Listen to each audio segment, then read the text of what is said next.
Good morning. Just taking a walk out here before we leave for our little adventure. It's actually nice out here. I thought it was going to be colder. Like I even got pants on. You know me, I never wear pants. I was going to show you too. There's a big stage there. And so John and Keith and I are like, yeah, let's form a band. I got to bring my ukulele out. Maybe I'll learn a song and go up there and tape it for you. Tracey on stage, singing to no one. But look at how pretty this is. There's a house there. Nobody's in it. Billy lives in the house right there. Yeah. So it's like overcast. Oh, it looks like there's blue skies up there. These trees are amazing. They're all so big. Oh, I see Keith's sister in. See how pretty that is? And it's all trees and forests and everything else. And there's kind of a loop here that I'm just walking on just to get some fresh air before we leave. So we are going on a boat ride in the Okefenokee swamp. So we were gonna do a different kind of boat ride, but we're gonna save that. We have to drive a bit to go there. This place is only like 20 minutes from where we are. So we're like, let's start our first adventure. Because Keith's gonna be leaving soon. But he doesn't want to miss out on the really fun adventures. So we gotta save it for when he gets back. And it'll be the holidays next week anyway, so. Okay, well I'm gonna finish my walk. I already have my coffee, and we're gonna get on the road, and let's go on an adventure. All right? All right, we made it. Just in the right time. Isn't that pretty? Oh, it's good thing I brought the heated jacket. And it's a little gift shop. There's a little restaurant. Okefenokee. Oh, look at, got a snake. Oh, alligators. Look at that. Oh, look at how pretty these socks are. Oh, sunflowers, my favorite.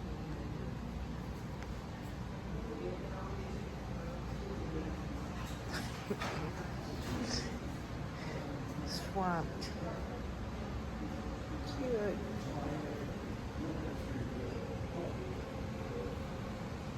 Alright, time to go on a boat ride. So we're gonna get on the boat. I think we're the only three that are going on it. And yeah, she's windy. But I got the coat on. Very good, have it on. There we go. It's on. It's cold. This is trash. I don't know. Okay. We're gonna get on the boat. Take a tour of the swamp. And we're going to follow the Suwannee Canal a couple miles out today. This is going to be our water trail. We're going to take the Suwannee Canal about 2 miles down to the Swamp Prairie, as we refer to it. Chester Prairie is our destination today. It's just a wide open, beautiful peat bog environment. We'll see what we can see along the way. Yes, right. Okay, great. So this will be a great way to see the interior of the swamp. The uplands are so beautiful, but over 700 square miles about of the wetland area out here, and it's really spectacular. About the largest peat bog left in North America, just a really special wetland area. So many other similar wetlands were all drained out in the 1800s. This is one of the last big ones left, and this one would have gone that same fate. The canal we're driving out today was an attempt to drain the Okefenokee swamp. That's why this was dug. It's a drainage canal. Lucky for us, it did not work. Wow. Bad engineering. Oh, They flew across the left. It's a vulture that flew up to the right. Those sandhill cranes, even over the next couple days, as it gets really frigidly cold up north, more and more of them are going to arrive every day. Oh, that's a red-shouldered hawk. Where do you see it? I'm going to back up. Where do you see it? I was staring at the cranes and I didn't even see it. Back here over my shoulder. Oh, wow. I don't see it. Oh, there he is. He's sitting right there. Oh my. This is that behavior I was talking about. They usually sit way higher. You see he's sitting very low in a tree in some protected brushy areas, very, very fluffed up. So this guy is already trying to get out of the wind in a protected spot to ride out the storm. He's beautiful. He has already given up on hunting, it looks like. So that's the red-shouldered hawk, which is our very typical hawk out here. Oh my god. Oh, that was so cool. I literally didn't even see it until it was right next to my head. A big positive here for everybody else is that this is our water trail now. Sure. It's left this real positive legacy with access to the swamp. It's so shallow on this side, we would never be able to get into the swamp prairie, as we call it, without the canal. And traditionally, nobody used boats on this side of the swamp. Native Americans and early settlers only just walked and waded typically out for hunting and gathering. And so this has changed the pace of it a lot on the east side. This deep water canal that gives us access. It also really improved like fish species and population life. They're very susceptible to predators. They have to be very, very wary. You see how their camouflage will change a lot. We can't get a good look at its tail. But our younger alligator like this have really nice banding, like yellow and black banding on the tail. Very camouflaged against the grass. And once they really find reflective scales on it that prevent moisture loss when it's really, really hot and sunny. And then as soon as it's wet, you'll see it turn green, and that chlorophyll shines through, and it's attracting, solar radiation when it's wet. That basically when it does all of its growing is in wet conditions, and then it kind of goes dormant when it's dry and appears silvery like this. It's actually a member of the pineapple family, the Heliads, very tropical plant family.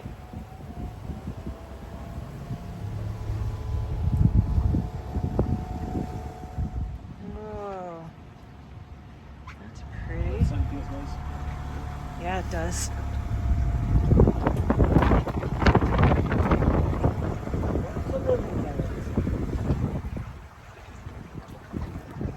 Bigger, more mature island, they just keep displacing the water. The peat will just get thicker and thicker. Organic material grows in and takes over. And if you look over on the right, this big island, on the far right of us, is basically a climax of this. You see the tree diversity is expanded. It's not just cypress trees.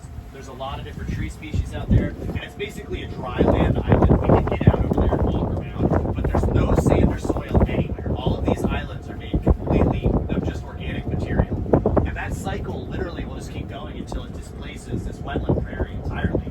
The islands will grow together, the tree growth grows up. So much peat accumulates that there's no water left. It's just a thick layer of peat.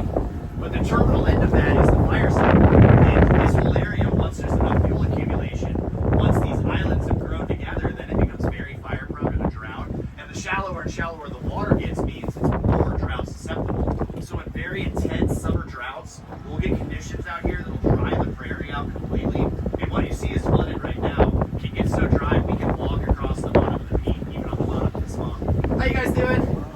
Oh, hey, nice to see you again. You having a good day? Stay warm. How's the boat's working out? Are you guys heading to Cedar Haven tonight? Or where are you heading? Oh, yeah, cool. Travel safe. It was great to see you guys. And we'll see that one over the course of the year. Form one of these nice little islands. Over on the right there are those ibis. You can see them on the fringe of this island, those white birds. Yeah, what was I going to say? In the summertime, is there a smell to the swamp? It always smells really good out here, with the exception of dead animals. You know what I mean? You get a huge alligator carcass, you are definitely going to smell that. But typically out here, we have really, really good smells. There's a lot of flowers through the spring and summer. It smells very floral out here. The water is not stinky, and there's no decomposition to the peat really, so you don't get stinky odors. Yeah. You can get like a little bit of a methane blast, but that doesn't really smell like anything. I think It's all thatched together. yeah. You can see off to the right, there's a decent amount of dry areas, and the water isn't going to be any more than a foot or two deep through any of that. So it honestly wouldn't be totally impassable. You can come and wade and walk across the swamp, which there were so many resources out here. People have been doing that for thousands and thousands of years, especially just to hunt. Now, is there any edible vegetation out here? Yeah, a lot of edible vegetation. One of the most noticeable, the golden club is one of our aquatic flowers here, and that's got a really nice edible flower. It tastes a lot like okra, so we'll pick it in the spring and deep fry it. Yeah. And that's our first blooming flower. That's out in the mid-February to late February, so we do get a good winter here, but it does not last long. Mid-February is spring, which seems funny. There's all the birds. What are they called? Ibis, they're white ibis. And what do they eat? Here in the swamp, we seem like eat a lot of snails and crayfish. Crayfish. Nice. But they're likely eating just about anything they can find out there. Definitely any aquatic insects and insect larvae, like the dragonfly larvae are all in the water right now. They'll hatch out in the spring. We have just tons of dragonfly larvae. And a lot of our wading birds love those. They're really nice, large insects. Yeah, they're meaty. Yeah. Now, what was I gonna say? What's the origin of the word monkey lake? Monkey Lake is named for the crazy barred owl sounds. There's no monkeys out here, but the barred owls, when they congregate together, hoot and holler just like monkeys. It's Really? incredibly convincing. I've heard that. It's a neat thing to hear out here. I swear I've heard what sounds like 30 or 40 barred owls all congregated around me. And they It's sound such like a monkeys? Yeah. I heard that last night at Hidden River. That's what it was. That's barred Oh, owls. I was wondering where you asked that. Grand Prairie Monkey Lake. And so their call is first, who cooks for you? Who cooks for you? Yeah. And that's kind of like a locating call when they're kind of finding each other, and then they'll fly in close together, and then they start like barking and hooting and hollering, and monkey calls as we call them. Interesting. And it lets light in. So they keep going to the window where they can't get out, and they just get exhausted and fall in, and they're digested by those little. So is it like a Venus flytrap? The insects Well, get just a less trap? active. Yeah, you know, the Venus flytrap is active, but on that same thing, there's tiny little yellow flowers in the middle of it, and those are bladderworts, which is an active carnivore. The bladderworts put out an underwater root system that gets these swollen bladders on it, and then the plant's vascular system pumps it full of air, and it becomes a pressure trap underwater. And there's a trapdoor with sensory hairs on it, and if aquatic insect swims up and touches the sensory hairs, the trap pops open, water rushes in to fill the air-filled void, and then the pressure change automatically snaps the trap shut when it's full of water. And that all takes place in hundredths of a second, like many, many magnitudes faster than a Venus flytrap moves. It's funny, they look like snakes from here. They Yeah, look right, like... they do. They look like a cobra Yeah, hood. like a and there's cobra. one of the species that has that name. It's like cobra hood. Really? Picture. Yeah, they look like snakes dancing. Carnivorous plants. Yeah, it eats insects. The Some of plant those eats pictures in insects. Venus are incredibly So phallic. interesting. Yeah, Very penile, we'll say, and they look very funny. So beautiful. Swamp penises. Okay, I got that on video, Keith.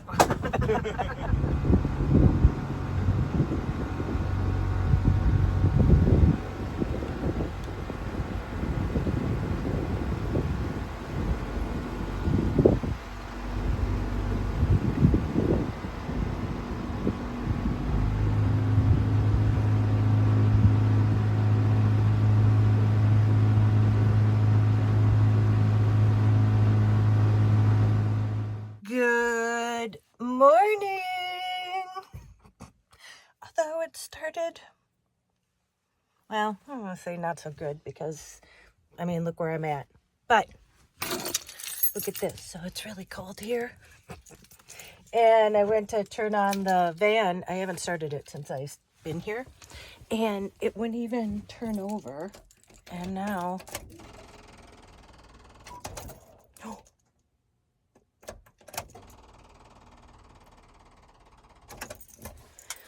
All right, so I don't know what's going on with Charlene this year. Charlene, come on. Be nice to me. It's Christmas time. So I wrote Keith. John's away for Christmas. And, but I see his truck isn't here. And I forgot. I bought jumper cables and stuff like that. I bought a whole car kit that I have in the back of Charlene. So I have that. So if Keith doesn't get back soon, because I was going to go into town today because I need propane. And, yeah, I just have some stuff. I got to do laundry. I want to see if I can sign up for the gym for a month or two. Yeah, because I can't walk. There was another dog, but this was a scarier dog. We call it the cult house down there. I don't know, it's kind of strange. But, yeah, anyway, dog was following me, barking at me. Not a nice one like the other one. So I don't know if I'm going to be able to, like, I was going to start running here. But anyway, long story short, I'm going to go see if I can sign up for the gym. I want to lift weights anyway. And I just wanted to do some stuff. I wanted to work. There's a Starbucks here. I wanted to get some, I've been getting a lot of work done. I sent out, if you don't know, I have a newsletter. And I write about my experiences.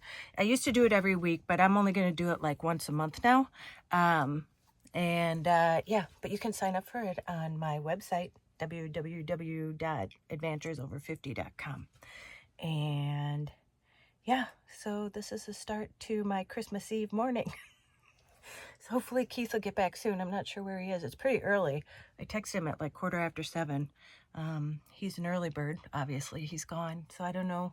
But I'll keep you informed, let you know how it goes. And I want to do a thing tonight. You won't see this till Monday.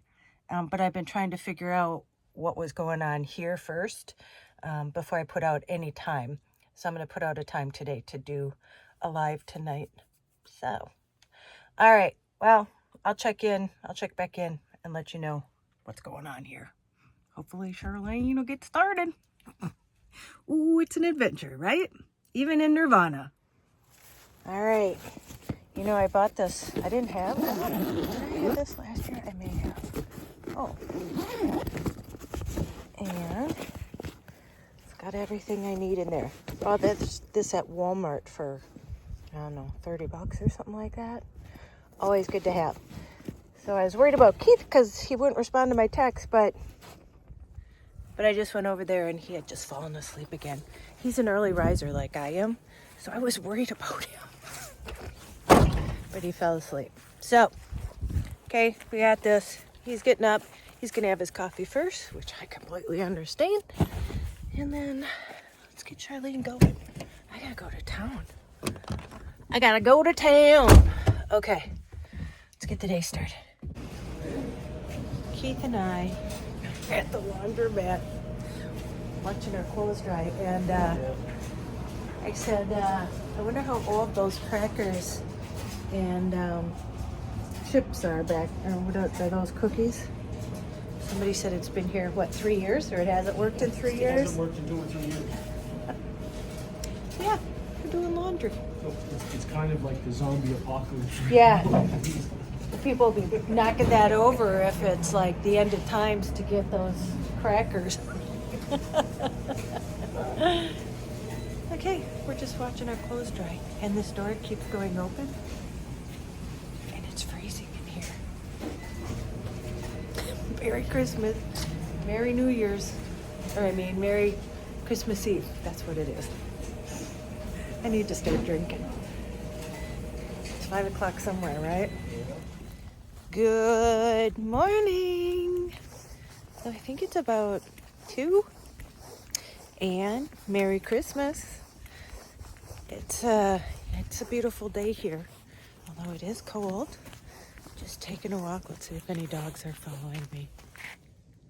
Nope, not yet. Yeah, I am just chilling today.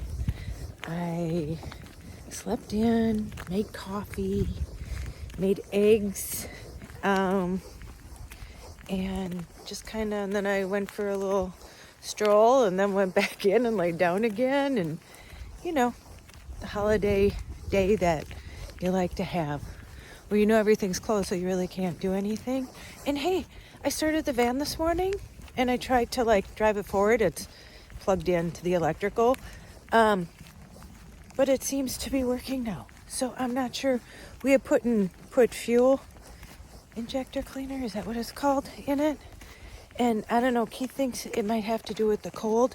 It was super cold in New Mexico when it happened there. So I don't know.